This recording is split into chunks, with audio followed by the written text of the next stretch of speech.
Welcome to the next segment of the Art of Women Tampa Bay Art Chat. I'm excited to have Gabriela Valencia here with me today. And these art chats are a way to continue the connection and collaboration and the learning and inspiration of the Art of Women group and Art of Women events that I started several years ago under Renee Warmack Productions, which is my company. I'm a speaker, producer, and coach and filmmaker. And I've decided during this COVID period to go ahead and talk online and do Zoom interviews with these wonderful female artists who are diverse throughout the Tampa Bay area. So welcome, Gabriela. Hi, Renee. Thank you for, be part of this. Let me have a chance to talk with you. Yes, that's awesome. Thank you for being here and taking time today. You're I welcome. have your bio that I'd like to read and tell folks about your wonderful background. So Gabriela Valencia is an artist, educator, and violinist from Ecuador. She had an art studio gallery at St. Pete Beach for 7 years. Gabriela has lived in the Tampa Bay area for a decade and has been involved in a variety of artistic and educational projects like community orchestras and film festivals. Her artwork has been featured internationally in private collections and galleries, museums in Guayaquil, Ecuador, which is where she was born, and I probably didn't pronounce that. I've tried to practice, but also in magazines, newspapers, and TV in St. Petersburg, Florida, and Ecuador. She just passed the first semester online at the University of Catalunya in cultural management. Welcome, Gabriela, and I want to start off by asking you, about your art background and also your journey here to America. So share with us however you would like about any of that. You have the floor. Oh, thank you. Well, I'm just going to keep it simple by a stage. When I was a little girl, I always enjoyed to create something. I love, watercolors, markers, whatever I found in my house. In the school, I always wanted to draw anything. Like you're doing history, I was trying to do drawings in my homework. For whatever reason, I was trying to do it. So then my grandmother, she saw that when I was drawing and painting, I was quiet and relaxed. So she just support that. And, she always trying to have a home like any art supplies in her house, because I spent a lot of time with her. Oh. So same thing in my place. I just, get used to do it. And I think, my grandmother inspired me. Also, she was a wonderful woman. She had her own business. She was very creative. So that was a good in thing. Ecuador. That was in Ecuador? In Ecuador, yeah. Okay. So you were a natural. You started as a child, just doing your thing. Okay. Yeah, like I said, I always trying to find an excuse to paint in the school. Like you don't have to paint. They just wanted to do something else, but I always add the drawing or the picture. So I just like to do it. And my mom loves art. My dad also, he loves music too. And so I went to the conservatory of music in my city. Wow, okay. So, I was drawing, by myself. By my city, we had different summer camps. And for a few years, my mom sent me to a couple just to do art and sports, but I didn't do the sports. I just do the art. Okay. So yeah, that was the stage in my life that I thought I just enjoy it. You don't know at that time that's what you want to do for a living, or no. I'm not that kind of person that you say. I sat down when I was 7 years old, and that's what I wanted to do, and now I'm doing that. No, I knew a lot. I love art. I love dance, music, painting, and that's it. And when I grew up, then I found different spots. And so then I had the school. I went to the conservatory for 10 years. So I thought I spent so much time. Mm-hmm. How old were you when you went there to that conservatory for your formal instruction? 9 years. Okay. Yes, and I did like 10 years. I took 1 year, one break because I was tired. Okay. And I finished it, I think, when I was 20. Okay. Yeah. Well, anyway, so that's what I kind of love the art, visual art, because it's so hard being music school and regular school. Right. So, but when I had to go to high school, then I said to my mom, well, I've been doing the violin lessons, music, da, da, da. And I said, well, I really want to paint. I mean, I like to do it. And she said, well, we're going to find a art high school. So it's like a regular high school, but you focus on art. And Nice. but that's what I did. Great. And it was fun because I was doing my things I love. So I love it. That's great. Your family supported your passion. And so when did you come to America? Well, then I went to school for advertising. It was the thing more creative that I found in my city, and I was able to do, things by hand before Photoshop. So it was a great experience to explore art in a commercial way. Sure. So, but then I started to work as a musician, teaching art or music, violin. And then I met someone from here, and then I moved here. Okay. There you go. Well, so you're multifaceted. That's fascinating, really, that you've got the music side and the painting side and drawing side. And well, we're pleased to have you here in the Tampa Bay area. And I actually went to your shop art gallery that you had near St. Pete Beach, and it was wonderful and beautiful. And I know that you've transitioned into some different areas now with the way you display your art, and you've got some other things that you're working on. So tell me about this latest phase in your wonderful journey. Well, then I moved here, and I saw, weather is nice, and I saw a lot of like art markets, things like that. And I said, well, I'm gonna try to see how it works. And I started to do art markets at Paso Grill. Paso Grill, yep, that's a great beach area here in St. Pete. Yeah. So I became a member to the Suntown Art Center. That was the first, I would say, gallery when I did my first solo show. It was there. Wow. Okay. So yeah. After few years, I decided to try to have my own art studio, show, gallery, whatever you want to call. So I was sharing with other stores. So that was a good opportunity. And I love the area. I met wonderful, people, customers. And after a while, my personal life changed. But I was, happy what I was doing. So I decided to stay here. I didn't go back to Ecuador. Okay. Yeah. Well, good for us. It's a hard decision. But my mom always said, do what you like it, and just we support you. So yeah, I decided to stay here. So until now. So Great. It was a great experience. Like I met so many people. They're very supportive and wonderful artists and wonderful people like you that you do a lot of things. Thank you. And doing good for the community. So I like that. I like meet people like that. It makes me feel happy that I can help with something, right? Well, it's been wonderful knowing you and seeing your art. It's very inspirational. You have a lot of color and nautical themes, the ocean and the sea, and female themes. And so talk about what inspires your paintings and where right now where you're displaying those paintings.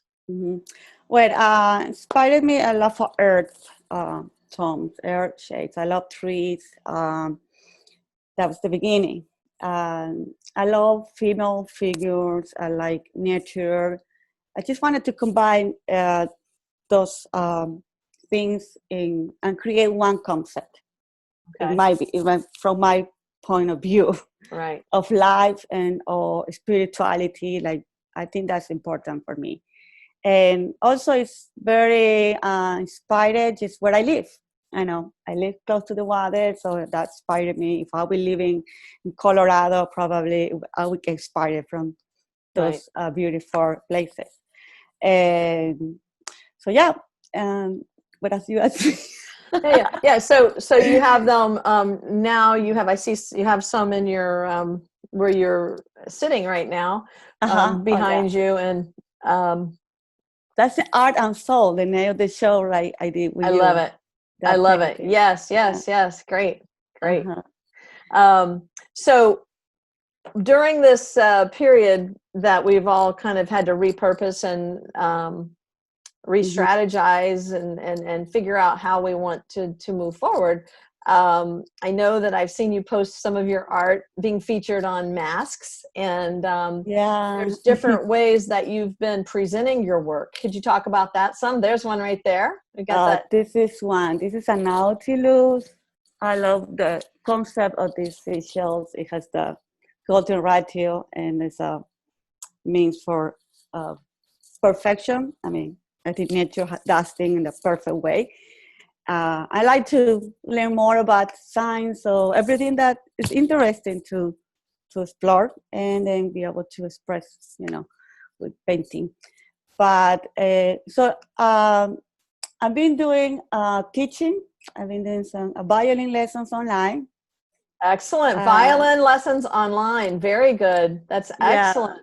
And I think that was good. I mean, kids were wonderful. I think they love it to interact like this. They like this kind of stuff. Sure, why not? And is it are those private lessons, or are you plugged into an organization, or a No, little bit of both? they're private lesson. I was doing before COVID, and we decided to try with some students. If it works, fine. If it doesn't work, it's okay. So Sure. yeah, I was doing that, and then I was planning a long time ago to go back to school and do some cultural management because I love it. Sure. It's a way so I can incorporate music, art, education, and everything, and all the ideas I had to do with people, with kids, with students, for the community.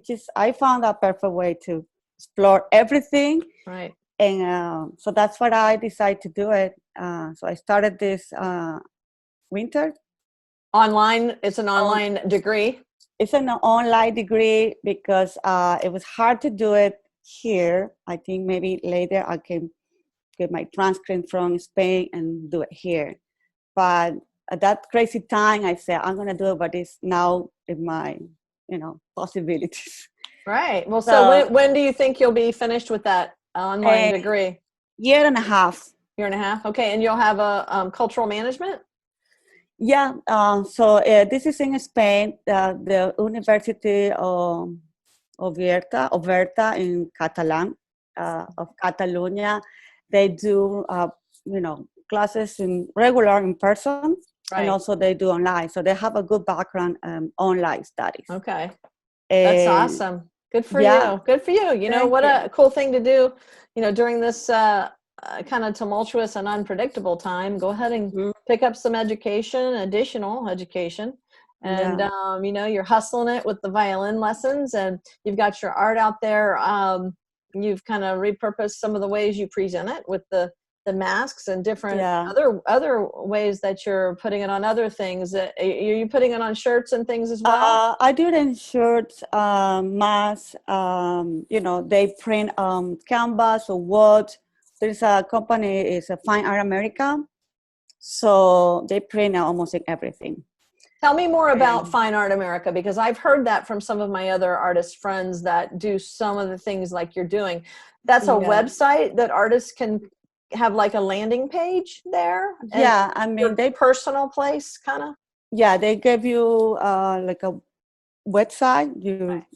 with the host of the website. It's not you're like having your own website, but still you can have your portfolio there.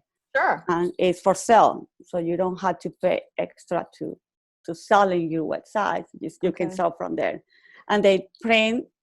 And so they do fulfillment. They take your art and put it on the medium of the shirt or the whatever, and then do they ship it for you? They do the shipping, they do everything. Yeah, and they pay you, of course, because they're using your art. Right. But when I like to try that because some artists, they don't like it. It depends what you want to do with your creations. But I've heard good things.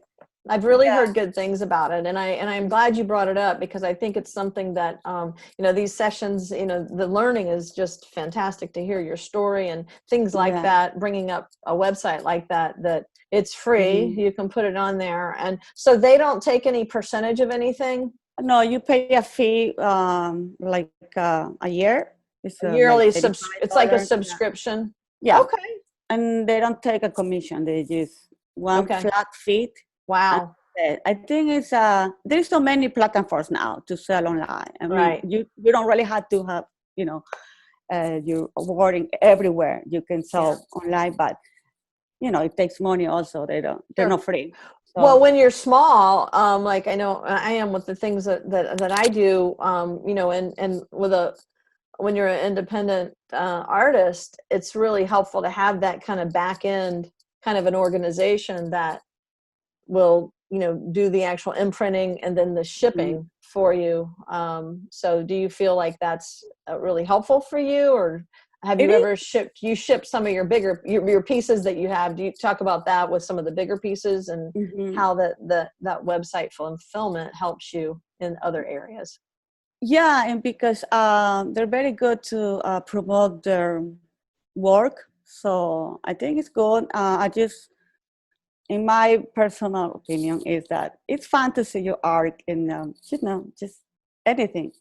Yeah. I think it's fun. I mean, that means you don't have to do it all the time. I will stop creating because somebody can print my images. Yeah. I mean, that's not the point. I think it's fun. And I get inspired from other people's clothes. Right. The patterns, the color, the color palette they use. I mean, there is a design behind that when people what they wear. So I think that's what it's good. I like so on your bigger pieces that are framed, you also have beautiful frames. Do you do your framing yourself, or because they're beautiful? They're just really nice pieces. I do also a rapid gallery canvas that you don't have to frame it. But like for instance, this piece, I like to work with. This is a vintage frame, very old. Okay, yeah. It was like just like wooden cedar color, very boring. So I made like 3 layers with light blue, white, and this. I say it's like a sand, a neutral gray color. Right. So I did it like this distressed look. It looks a little bit like driftwood. Yes, yeah. The cost. This is for a customer. She sent me a piece of her dining room furniture, so she wanted to match that. So that's what I'm doing for her. Nice. This is just a sketch. I had to go back and try to finish it. But I like it. I like to just explore things. I like to work with wood. I like to work with furniture. I just hate the idea that you had something that is nice, it works, but it get boring. You don't want to see anymore because you're tired of it. Right. I like to paint those things because then it can be a piece of art. It can be very meaningful for you if you do something special. So, Thank you. Well, let me hear your pearls of wisdom or advice, which I ask every artist that I interview here. One or two pieces of advice that you'd like to give other artists, other entrepreneurs, that something that's helped you along your journey. What I think, you always have to follow your dreams, always, and be aware if another dreams came up. Because sometimes we just focus, oh, this is my dream, this is what I want to do. Maybe there is something else coming to your mind, but you don't paying attention. There is other dreams are coming Right. from inspiration. Other people came to your life and they're trying to give you a message. So I think that's it. Don't be focused only on one dream, because you may have another dreams too. I love that. I love that. That's so important. Like you may have your Mhm. really big vision that you're focusing on, but while you're going down your journey, pay attention. Tension. Pay Yeah. attention because things are happening. The more you pursue your passion, Hmm. some things, the universe or God, if you're a faith Yes. person, starts to come to you, and it's important to pay attention. I love that. I love that. Yeah. It's awesome. And thank you. What I And think the other one that, we will talk about it, that it's never late to do things. it's never too late. I love Never it. too late. Yep. And I think the other thing that I think helps, I don't know, as an artist, or I say, wait, to explore the world in my way, that's what I try to do, is like just get education about the things that you like. Get informed, read something about it, trying to research more information. I think just read. I mean, Knowledge is power. knowledges, Knowledge is power. a different point of interviews too. Like if you're reading about impressionist art, let's talk from their view. We can talk from the other movement view about impressionist art. Right. So that's an example in Yeah. art, but I just like to see always the two faces of everything. I love Yeah. it. Very, very, those are wonderful pearls of wisdom and pieces of advice. So we're going to wrap up, and I would love for you to share with the viewers how we can find you, where you hang out online, what kind of platforms you use. And I know you have a website, and I want you to share that with everyone so we can find out how to find your wonderful work. Okay. First of all, my website is right here. It's Gabriela Valencia Fine Art. My Gmail is the same with Gmail, Gabriela Valencia Fine Art, gmail.com. You can find me on Facebook as arroba at Gabriela Valencia Artist. So just type Gabriela Valencia Artist, and then you can find me on Instagram, Facebook, Twitter, and Pinterest, and YouTube. Great. I'm not a YouTuber. I don't really do much videos. Sometimes I just do something, but not always. And what I'm planning now for next spring, I'm going to have a solo show at the Chapel Gallery in St. Petersburg. Excellent. Very nice. Very nice. Good, good. Beautiful Chapel Gallery. Share that with me online, and I'll post and share that with my various platforms as well. And I really appreciate you. I know you're busy. We all have a lot going on. And again, thank you for being on the Art of Women Tampa Bay Art Chat. Thank you. We'll be posting this on YouTube and Facebook and all the various Renee Warmack Productions outlets and the Facebook group, The Art of Women Tampa Bay. Thank you, Gabriela. Well, thank you, Renee, for being inspiration for us. And, we love you. You're welcome. And thanks for everything. I adore you and love you too. And thank you. You're an inspiration. You too. Okay. Bye-bye.